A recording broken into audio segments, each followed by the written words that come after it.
The Hillbilly is arguably one of Dead by Daylight's most iconic original killers, and one that I think is overdue a rework.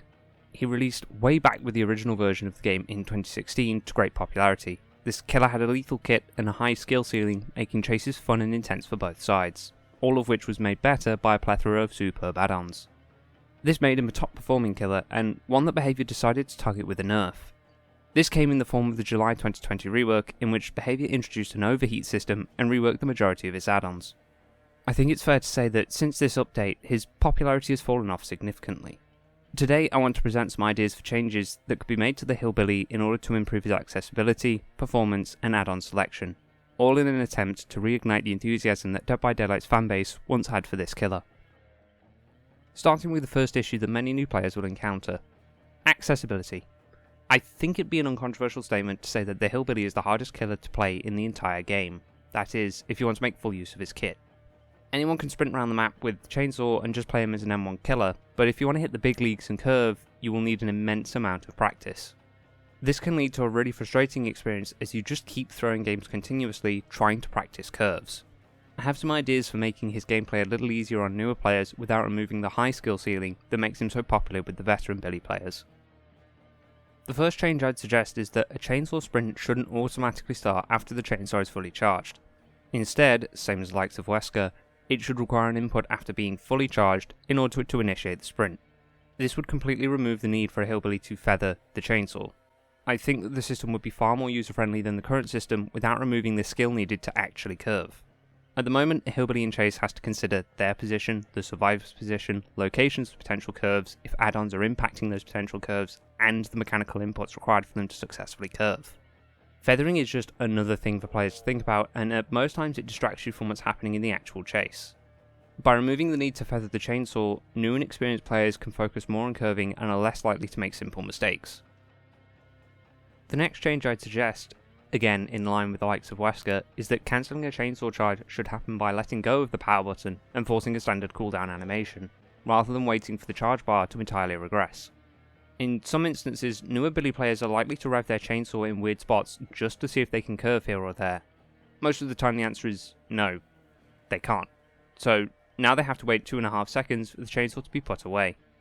That's almost the same amount of time as colliding with something mid-sprint, which is insanely punishing.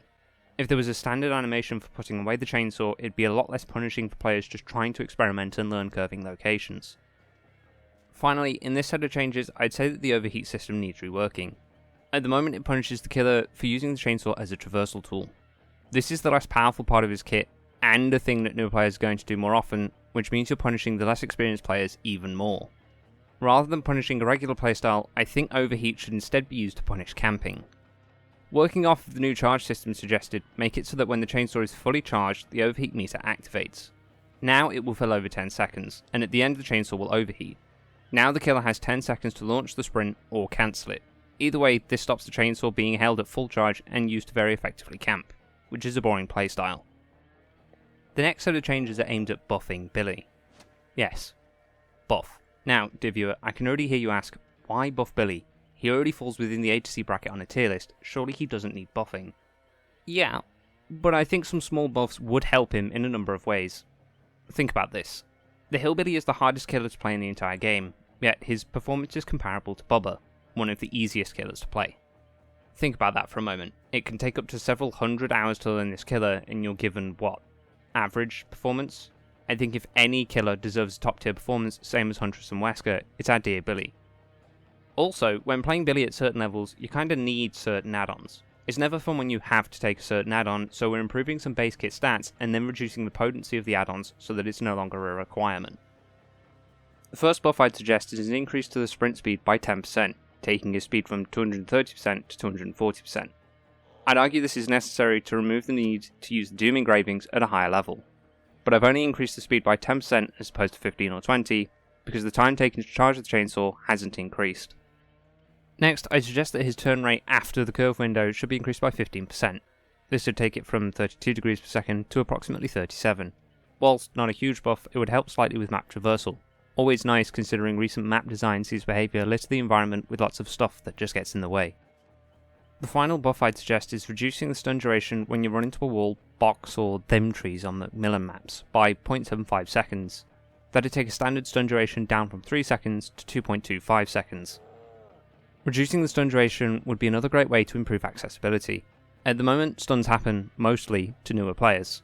If they were to be less punished for cocking up curves, it would make it so that they don't have to bring both the stun reduction add-ons just to try and practice the killer. Finally, and I think this statement will almost certainly have me crowned as Captain Obvious, Hillbilly's add-ons suck. Really bad.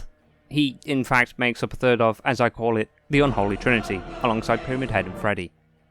These three have add-ons so bad, it's almost funny. Almost. In all seriousness, I think it's fair to say that about 25% of his add-ons are even worth considering. A quarter, at most, and that's me being charitable. Simply put, he needs a rework on the majority of his add-ons, as well as some add-on consolidation. That's a nice overview, Cameron. I hear you say, it's not like you actually went through and reworked each of his add-ons with attached statistics. That'd be very sad indeed. Starting with the brown add-ons is the punctured muffler. It simply reduces the noise made by the chainsaw. Nothing incredible, but may throw survivors off in some niche circumstances. Next is the junkyard air filter. This add-on reduces the time taken to cancel a chainsaw charge by 0.25 seconds, taking it from 1 second to 0.75 seconds. Nothing major, but may be useful for some mind games. The heavy clutch has been completely reworked. Now you can damage generators during a sprint by simply colliding with them. Only really useful if you're sprinting across the map. Also, yes, this will activate all associated gen-kicking perks such as Pop Goes the Weasel and Nowhere to Hide. The prototype chassis is an entirely new add-on. With this one, I wanted to make the speed limiter a new wave meme add-on. That is, a meme add-on that's not objectively worse, just different, like Legion's Never Sleep Pills and Plague's Prayer Tablet Fragments. This add-on changes the handling to make the chainsaw more of a medium range damage affair. Of course, it also grants bonus blood points in line with other meme add-ons. The first of the add-ons is the low kickback chains. This add-on has been demoted to uncommon and had the effects of the old low kickback chains and steel toe boots combined and slightly reduced given the base kit buff to stun duration, probably an add-on most useful to inexperienced players. The Thompson Family Moonshine makes a return, this time as a stealth add-on. It requires the spreading of damage like No Way Out to set it up, but offers some snowball potential if survivors aren't paying attention. Given that the current effect of this add-on has been given to the punctured muffler, this add-on has been entirely reworked. Now, it reduces the cooldown after a missed attack, that is, ending a sprint without colliding with anything. This add-on takes the cooldown from 3 seconds to 2.25 seconds, giving it some good chase potential. At the moment, the Death Engravings are essentially the same as the Doom Engravings, only inferior. For the sake of add-on consolidation and base kit buffs, I opted to just completely rework this add-on. Now these engravings provide some situational information that may have snowball potential. The Big Buckle is perhaps Billy's worst add-on, and that, dear viewer, is saying something. So I decided to just rework it entirely in order to make it viable.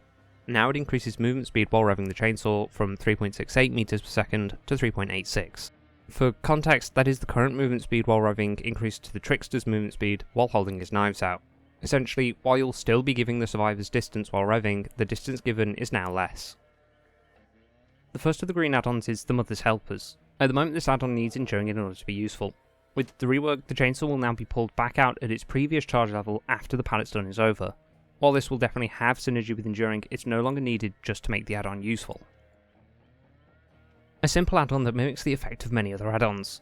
Simply, this add-on now applies the perk Sloppy Butcher to all chainsaw hits. Useful as a slowdown or for creating healing based builds with perks like Nurse's Calling or Blood Echo.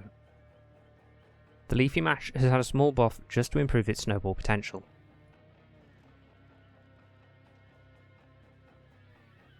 The Doom Engravings have been hit with a simultaneous buff and nerf. It no longer grants as much speed as it used to given the base kit buffs, but its charge time penalty has been slightly reduced in order to compensate.